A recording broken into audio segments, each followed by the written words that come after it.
রাধে রাধে বন্ধুরা, শুভ সকাল। এখন আমি স্নান সেরে চলে এসেছি গোপুসোনাকে ঘুম থেকে তুলতে। গোপুসোনার যা বায়না, ঘুম থেকে কিছুতেই উঠবে না, বলছে মাম্মাম একটু ঘুমাতে দাও। কিন্তু না, সকাল তো হয়ে গেছে, তাই গোপুসোনাকে তুলে নিচ্ছি। এখন গোপুসোনা বলছে মাম্মা আমাকে ঠান্ডা ঠান্ডা জল দাও, যা গরম পড়েছে, এমনি জল খেতে ভালো লাগছে না। তাই গোপুসোনার ঘরেই একটা মাটির কলসির মতো রেখে দিয়েছি, সেখানেই জল ভরে রাখি। জলটা ঠান্ডা থাকে সত্যি। তোমরাও যাদের বাড়িতে গোপুসোনা আছে তারা এইভাবে করে জল রেখে দেখতে পারো, তাহলে গোপুসোনা খুব খুশি হয়ে যাবে ঠান্ডা জল পেয়ে।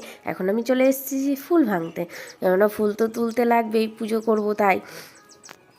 আর গোপুসোনা ওদিকে স্নানের জন্য একদম রেডি হয়ে বসে আছে, বলছে মামাম তাড়াতাড়ি ফুল তুলে এসো। কিন্তু এখন আমি ফুলগুলো তুলে নিচ্ছি। আর সাদা ফুল তো সবাই জানো গোপুসোনার খুব প্রিয়, তাই সাদা ফুলও তুলে নিচ্ছি, সাদা টগর ফুল। এখন আমি চলে যাবো ঠাকুর ঘরে সোজা, কেননা গোপুসোনা অপেক্ষা করছে, বলো যে মাম্মাম তাড়াতাড়ি এসো, কিন্তু আমি